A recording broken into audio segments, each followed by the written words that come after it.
네, 반갑습니다. 오늘 저는 도전을 시작하시오라는 제목으로 하나님께서 우리에게 주신 영적 인사이트를 증거하고자 합니다. 사랑하는 성도 여러분, 오늘은 부활절 후 8번째 주일입니다.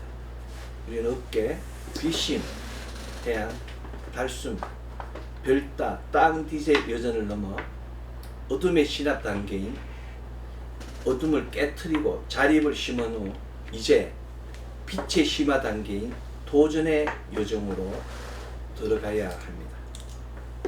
지금 여러분은 도전을 위하여 새로운 일들을 꿈꾸고 계시는지, 어둠 속에서 머물러 있을 때 사람은 도전할 수 없습니다.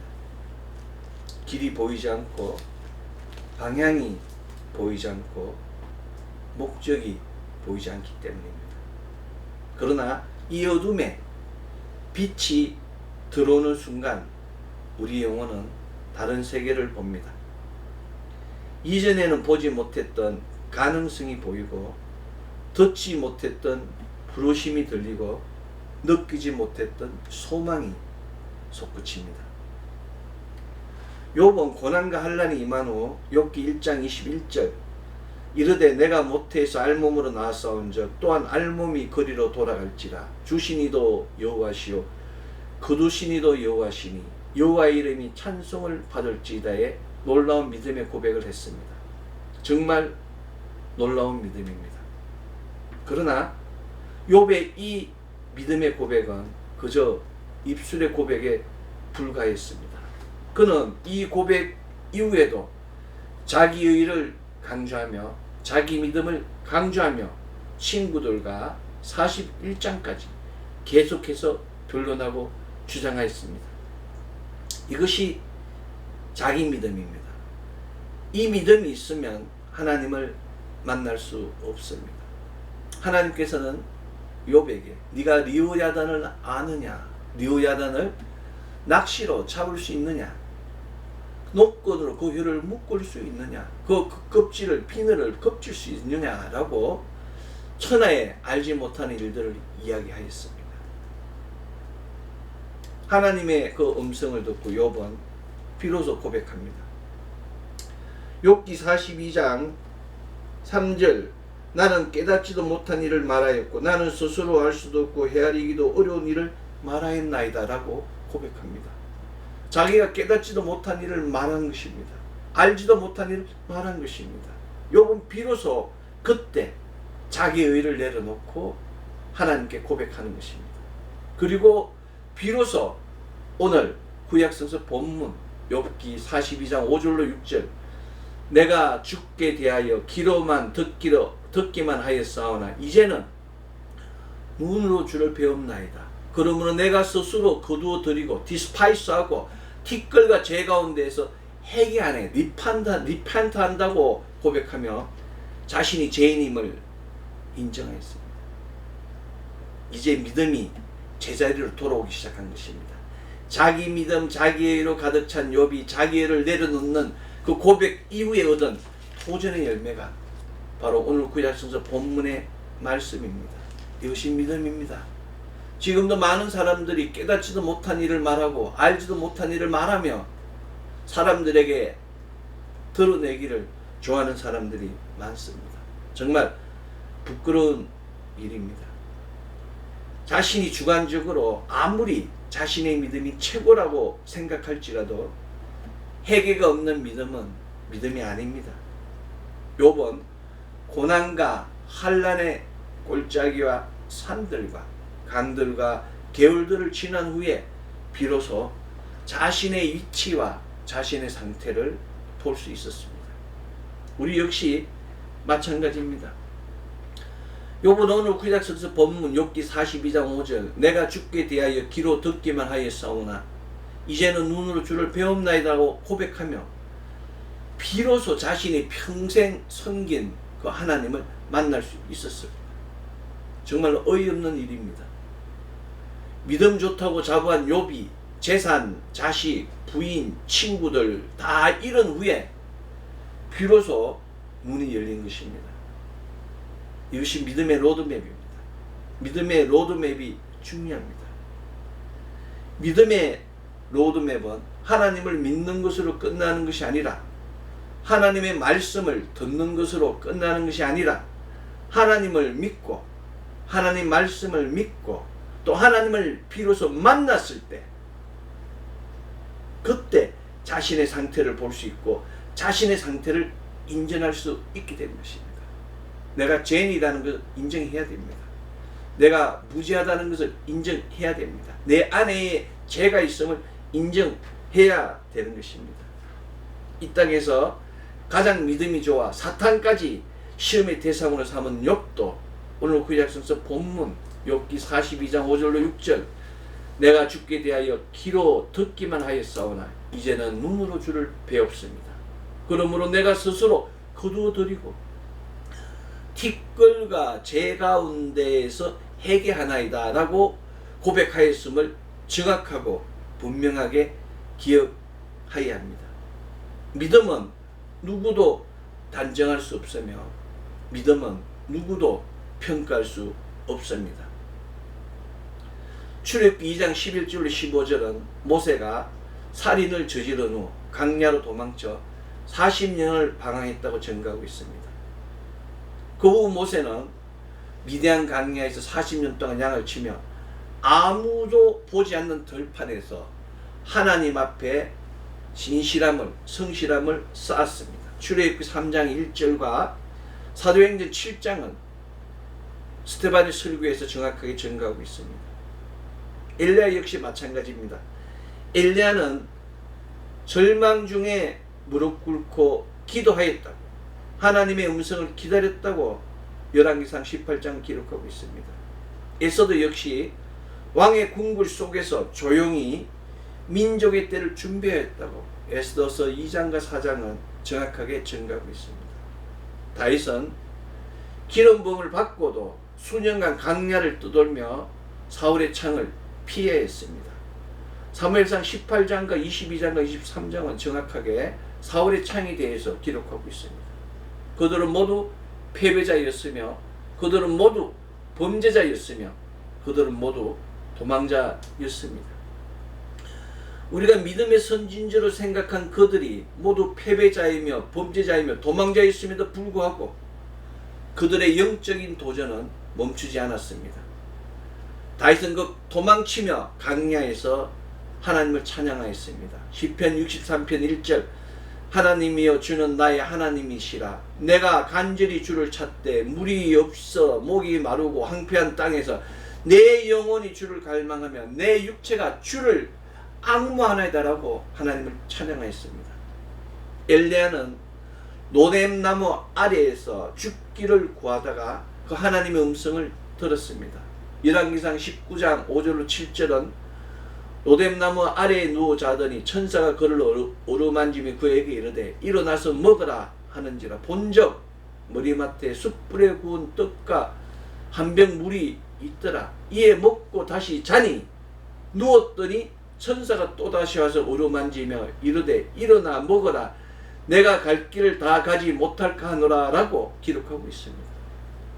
선진들은 그 고난과 환난 가운데, 그 벼랑 끝에 백척간대의 이기 가운데에서 생명의 그 즉각적인 그 순간에 하나님을 만나고 하나님을 찬양하고 새로운 도전을 시작한 것입니다. 믿음의 선진들은 어둠 가운데서 도전을 통하여 어둠을 깨트리고 사명을 다했습니다. 빛은 멈춰있던 그 자리에서 일어나라고 하며 두려움에 갇혀있던 곳을 부수고 나오라고 우리를 촉구하고 있습니다. 하늘의 말씀은 단순한 위로가 아닙니다. 그 말씀은 호출입니다. 콜링입니다. 일어나 나아가라. 싸워라. 넘어설 것은 넘어가라. 부술 것은 부수라 라고 이야기하고 있습니다. 우리가 감당할 수 없는 그런 것처럼 보이는 길에도 발을 내디디라고 명령합니다. 마치 요단강을 밟음과 같이 우리에게 발을 담그라고 촉구하고 있습니다. 말씀을 심는 순간, 빛을 심는 순간 도전은 시작됩니다. 도전은 우리의 고유한 영혼을 흔듭니다. 우리의 잠자는 영혼을 깨트립니다. 도전은 안전이란 이름으로 지키던 모든 껍데기를 다 깨트립니다.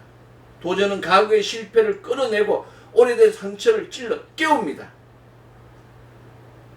그것을 또 덮게 하는 것입니다.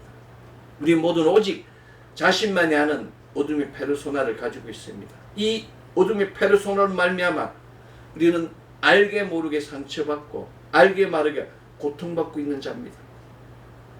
이 어둠의 페르소나에 감기는 순간 우리는 모든 것을 포기하게 되는 것입니다. 그러나 믿음의 사람은 이 어둠의 페르소나가 도전을 위한 그라운드가 됩니다. 이 어둠의 그라운드를 밟고 일어나야 하나님을 만날 수 있습니다. 이 어둠의 그라운드를 두려워하지 마십시오. 우리뿐만 아니라 믿음의 선진들은 더 크고 더 두려운 어둠의 페르소나를 가지고 있었습니다. 모세는 태어나면서부터 갈대 상자에 감춰져서 태어났다고 출애굽기 2장 3절은 증거하고 있습니다. 다윗은 막내임에도 불구하고 들판에서 양을 치며 형들의 핍박을 받았다고 사무엘상 16장은 기록하고 있습니다. 요셉은 그 지혜롭고 아름답고 사랑받는 아들임에도 불구하고 형제들의 질투를 통하여 노예로 팔려가 감옥이라는 그 어두운 구덩이에 들어갔습니다. 그러나 그들은 결코 포기하지 않았습니다. 이것은 어둠이 우리를 침몰할지라도 하나님의 사람은 절대 포기하지 않고 끊임없이 도전을 지속해야 함을 가리킵니다. 우리가 잘 아는 바울은 육체의 가시로 고통을 겪었다고 고백하고 있습니다. 고린도서 12장 7절 여러 계시를 받은 것이 지극히 크므로 너무 자만하지 않게 하시려고 내 육체의 가시 곧 사탄의 사자를 주셨으니 이는 나를 쳐서 너무 자만하지 않게 하려 하심이라 고 바울은 고백하고 있습니다.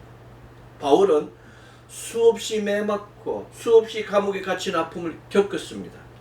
고린도서 11장 23절 25절 3번 태장으로 맞고 1번 돌로 맞고 3번 파선하고 일주야를 깊은 바다에서 지냈으며 여러 번 여행하면서 강의 위험과 강도의 위험과 동족의 위험과 이방인의 위험과 시내의 위험과 강야의 위험과 바다의 위험과 거짓 형제 중에 위험을 당하고 또 수고하며 애쓰고 여러 번 자지 못하고 줄이고 목마르며 여러 번 굶고 춥고 헐벗었다고 고백합니다.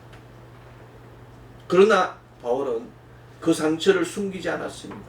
오히려 그는 자신의 약점을 자랑했고 그 약점을 통해 하나님의 머무는 은혜의 통로가 되었음을 고백합니다.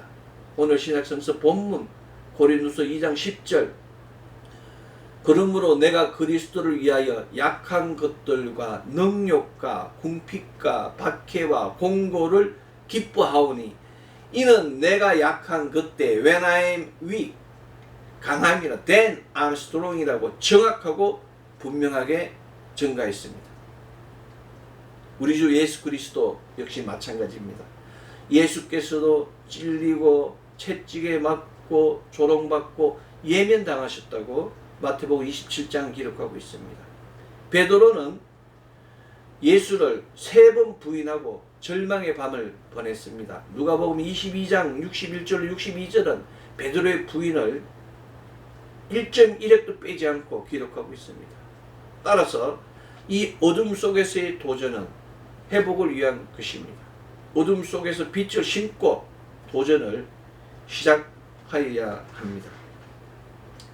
빛은 상처에 생명의 씨를 심고 실패에 다시 일어날 발판을 놓습니다. 그래서 빛을 심는 것이 중요합니다. 빛은 포기했던 꿈을 다시 불러내고 잃어버린 길을 새롭게 만듭니다. 그 빛은 영혼에 믿음을 심습니다. 이 믿음이 도전의 시발점입니다. 도전은 믿음 없이는 불가능합니다. 도전은 보이지 않는 것을 포기하고 닿을 수 없는 것을 향해 손을 뻗게 합니다. 이것이 믿음입니다. 도전하는 믿음이 눈을 열게 하고 아직 오지 않은 것을 포기하고 아직 이루지 않은 것들을 이미 이룬 것처럼 기뻐하게 하는 것입니다. 아멘. 도전하는 믿음이 필요합니다. 도전하는 믿음이 우리에게 힘을 주는 것입니다. 때로는 지쳐서 쓰러지고 싶고 모든 것을 내려놓고 포기하고 싶을 때가 옵니다. 그러나 도전하는 믿음은 이 모든 것을 다스리고 이기게 합니다. 아멘. 믿음이 주는 도전은 우리 영혼 깊은 곳에서 울리는 하나님의 부르심에 대한 응답입니다. 믿음이 주는 도전은 단순한 시도가 아닙니다. 하나님의 신인 건자로서의 첫 좌표가 되는 것입니다. 믿음이 주는 도전은 그 존재 전체로 하나님 앞에 서는 일입니다. 믿음이 주는 도전은 아직 오지 않은 것을 믿고 보이지 않는 것을 얻을 수 있는 유일한 방법입니다. 믿음이 주는 도전은 현재의 나를 넘어서는 것이며 하나님께서 심어주신 가능성의 씨앗을 현실로 끌어올리는 여정입니다. 믿음이 주는 도전은 불완전함을 끌어안고도 완전함을 얻게 하는 신비로운 능력이 있습니다. 완전할 때까지 모든 것이 준비되었을 때 시작하는 것이 아닙니다. 준비가 다 되었다고 움직이면 누구나 성공할 수 있습니다. 그러나 우리 믿음의 사람은 부족하고 두렵고 연약한 상태에서 내가 하는 것이 아니라 주님의 힘에 의지하여 말씀에 의지하여 깊은 데로 나아가는 그런 도전, 그곳에 진정한 영광이 이로삼의 표적이 있음을 믿고 선포하는 우리가 되어야 합니다. 아멘. 그래서 도전은 믿음 없이는 불가능합니다. 우리 믿음, 아직 이루어지지 않은 것을 이미 받은 것처럼 행동해가는 그 믿음이 필요합니다. 현실을 넘어서 하나님의 약속하신 세계를 붙들게 하는 그 믿음이 필요합니다. 도전은 바로 이 믿음의 실천입니다. 믿음이 주는 도전은 어둠을 뚫고 빛을 향해 하나님을 향해 가는 여정입니다. 아직 길이 보이지 않아도, 끝이 보이지 않아도, 심지어 스스로 자기 자신조차도 믿지 못할 만큼 작은 존재임을 느낄 때도 하나님은 우리를 일어나라고, 걸어가라고, 멈추지 말라고 이야기합니다. 마치 로뎀나무 아래에 천사가 엘리야에게 하듯이 하나님이 일어나라고, 걸어가라고, 멈추지 말라고 말하고 계십니다. 과거를 버려야 됩니다. 과거의 실패, 과거의 아픔, 과거의 상처를 끌어안으면 미래를 향해 문을 열 수 없습니다. 과거를 덮어야 됩니다. 새롭게 시작하는 것이 중요합니다. 많은 사람들은 무엇을 하려고 하면 포기할 이유를 찾습니다. 그러나 믿음의 사람은 해야 할 이유를 찾습니다. 그 해야 할 이유가 하나님께서 나와 함께 하신다는 이유입니다. 하나님께서 지금도 나를 위하여 기도하고 계시고 나를 위하여 탄식하고 계시고 나와 함께 하기를 원하신다는 이유 때문에 우리는 일어나야 되며 걸어가야 되며 멈추지 말아야 하는 것입니다. 이해받지 못하고 때로는 외로움을 견뎌야 되며 때로는 모든 것이 무너지는 같은 절망을 견뎌야 됩니다. 이것이 믿음의 여정입니다. 바울과 같이, 모세와 같이, 다윗과 같이, 엘리야와 같이 무엇인가를 얻기 위해서는 반드시 건너야 될 강이 있으며 넘어야 될 산이 있는 것입니다. 하나님은 모세의 말더듬도 다윗의 막내 신분도 마리아의 평범함도 상관하지 않으셨습니다. 살인자 모세는 미디안 광야에서 그 마음이 상한 채 40년을 보내며 자신을 다스렸습니다. 다윗은 억울한 도망자 신세로 아둘람굴, 십강야, 엔게디 강야를 헤맸습니다. 예레미야는 백성들에게 자신의 말이 통하지 않는, 자신의 말을 듣지 않는 혼자만의 외로운 믿음의 길을 걸어갔습니다. 그러나 그들은 모두 믿음이 주는 도전을 통하여 위대한 믿음의 선진이 되었습니다. 이것은 믿음이 주는 도전이 자신의 한계를 깨트리는 관문임을 가리킵니다. 우리는 스스로를 너무 쉽게 규정합니다. 나는 여기까지야. 나는 이것밖에 안 돼. 나는 더 이상 나아갈 수 없어. 그러나 믿음이 주는 도전은 내가 아니라 내가 너를 통해 일한다고 하나님 말씀하십니다. 나의 능력이 너를 이끈다고 하나님은 말씀하십니다. 그래서 우리는 나의 한계를 깨트리고 무너뜨리고 하나님 안에서 새롭게 일어날 수 있는 것입니다. 우리는 하나님이 만드신 거룩한 건축물입니다. 실패 속에서, 고난 속에서, 좌절 속에서도 우리는 내 안에 심겨진 거룩한 영을 볼 수 있어야 됩니다. 그것이 우리에게 믿음이 주는 도전을 행하게 하며 승리로 이끌게 하는 것입니다. 세상이 말하는 승리가 아니라 하나님께서 말씀하시는 참된 승리, 내 안의 두려움을 이기고 내 안의 불신을 넘어 하나님 앞에 본전이 바로 서는 그 일이 바로 승리의 일입니다. 부자가 되고 높은 자리에 올라가고 많은 사람에게 알려지는 것이 승리하는 것이 아니라 하나님 앞에 잠잠히 설 수 있는 그 위치가 바로 영광의 자리이며 승리의 자리입니다. 도전을 두려워하지 마십시오. 도전을 주저하지 마십시오. 하나님께서 부르신다면 지금 바로 그 자리에서 발을 내딛으십시오. 작은 걸음도 괜찮습니다. 어설프고 미약해도 괜찮습니다. 중요한 것은 크기가 아니라 방향입니다. 하나님을 향해, 빛을 향해 나아가십시오. 믿음을 품고 도전하십시오. 그 길 끝에는 반드시 하나님의 영광이 기다리고 있습니다. 그리고 그 길을 걸어간 그 사람은 더 이상 어둠 안에 있는 사람이 아닙니다. 과거의 그 사람이 아닙니다.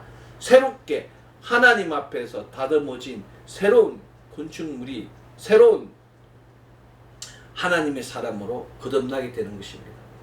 욥은 모든 것을 이룬 후에 침묵하며 엎드렸습니다. 예수 그리스도는 재판석 앞에서도 억울함을 항변하지 않으셨습니다. 환난이 온다고 쉽게 포기하고 쉽게 말하고 쉽게 행동하지 마십시오. 아브라함은 약속의 자녀를 오랜 시간 기다렸고 요셉은 억울한 감옥살이 속에서 다듬어졌으며 다윗은 기름 부음을 받고도 한참 후에 왕이 되었습니다. 그들은 모두 시간을 통과하며 더 깊은 믿음과 더 깊은 겸손 그리고 더 깊은 하나님의 분별을 얻게 되었습니다. 이것이 믿음이 주는 유익함입니다. 믿음이 주는 도전은 믿음을 시험하고 인내를 단련하며 소망을 정화시킵니다. 넘어지더라도 다시 일어서는 방법을 가르치고 실패 속에서도 포기하지 않는 법을 익히게 합니다. 그리고 마침내 참된 생명력을 증명하게 합니다. 그것이 바로 하나님이 주시는 유익성입니다. 영혼은 도전 속에서 가장 순수한 형태로 살아납니다.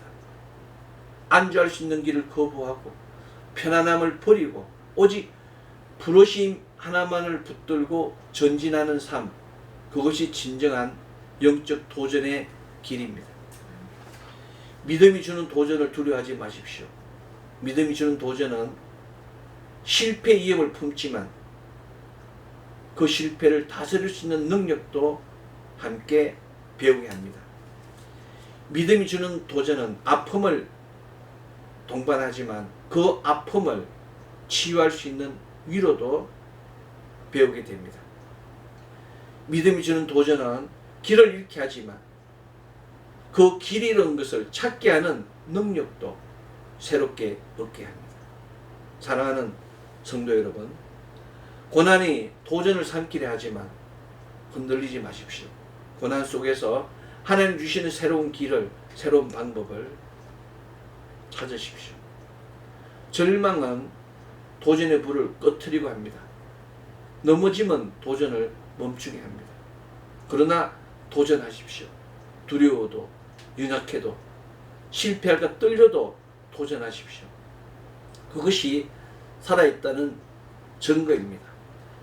하나님께서 우리에게 주신 생명은 멈추기 위해 주신 것이 아니라 도전하며 넘어서며 일어서며 그 과정을 통해 하나님께 나아가라고, 하나님을 닮아가라고 우리에게 생명을 주셨습니다. 도전은 곧 기도입니다. 하나님, 저를 사용해 주십시오. 저를 이끌어 주십시오. 저를 통해 당신의 일을 이루어 주십시오. 그렇게 기도하면 하나님께서 일하십니다. 도전은 이 하나님의 진실하심을 경험하는 통로이며 하나님의 위로를 얻는, 하나님의 경과심을 얻을 수 있는 유일한 방법입니다. 우리의 작은 도전이 하나님의 큰 일을 여는 문이 됩니다. 오늘 다시 도전하십시오. 다시 믿고 다시 걸어가십시오. 길이 보이지 않더라도, 끝이 멀게 느껴지더라도 포기하지 말고 길을 다시 출발하십시오. 하나님 지금도 우리의 걸음을 보고 계시며 우리의 작은 도약을 영원한 구속사로 기록하고 계십니다. 도전은 영혼의 숨결이며 믿음의 발자국이며 하나님의 부르심에 대한 가장 아름다운 응답입니다. 믿음이 주는 도전은 단지 시작하는 것으로 완성되지 않습니다. 도전은 끝까지 완주하는 데 의의가 있습니다. 많은 사람들이 시작은 하지만 끝까지 걸어가는 이가 드뭅니다. 영적 단점에서 도전을 이루기 위해 필요한 것은 단순한 열정이나 일시적인 결단이 아닙니다. 그것은 깊은 곳에서 솟구치는 하나님의 부르심에 대한 응답이며 그 부르심을 끝까지 잡고 포기하지 않는 인내입니다. 오늘 구약성서 본문의 말씀과 같이 욥이 고난 후에 듣기만 한 하나님을 보았으며 오늘 신약성서 본문의 말씀과 같이 바울이 약할 때 오히려 강해졌다고 고백한 것처럼 고난은 사명의 재정비의 시간이 됩니다. 다시 일어서면 더 분명한 방향성과 부르심의 확정을 안고 걷는 새로운 출발입니다. 욥은 모든 것을 잃고도 주시니도 하나님이시여 거두시니도 하나님이시니 하나님의 이름이 찬송을 받을지어다라고 고백했습니다. 믿음은 넘어지지 않게 하는 힘이 아니라 넘어져도 다시 일어나게 하는 힘입니다. 하나님의 손은 우리가 넘어졌을 때, 무너졌을 때 더 가까이 다가옵니다. 고난은 하나님 우리를 떠나신 증거가 아니라 우리를 더 깊이 부르시는 신호입니다. 그러므로 믿음은 고난을 해석하는 눈이며 절망 속에서도 주께서 나를 일으킬 것이라는 그 심장의 고백입니다. 요셉은 구덩이에서 감옥에서 깨어졌지만 그 깨어짐이 그를 애굽의 총리로 세우는 통로가 되었습니다. 모세는 강야에서 철저히 무너지고 깨어졌지만 그는 그 강야를 통하여 민족을 인도하는 위대한 일을 하였습니다. 무너짐은 끝이 아닙니다. 무너짐은 복음의 시작입니다. 십자가는 가장 잔인하고 힘든 고난이었지만 동시에 가장 위대한 부활의 문이 되었습니다. 그러므로 우리의 고난도 하나님의 구속사 안에서 반드시 연결되고 해석되어져야 합니다.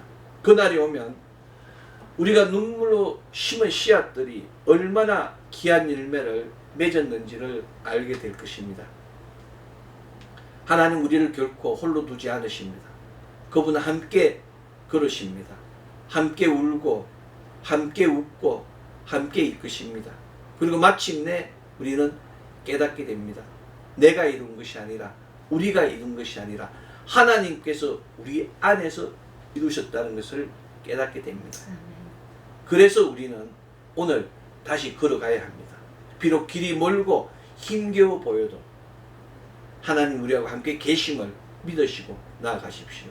비록 항폐하고 힘들고 어려울지라도 그곳에 하나님 주시는 진정한 위로와 안내와 은혜가 있음을 믿으십시오. 그것을 누리는 자가 되십시오. 도전은 이미 우리 안에서 이미 시작되었습니다.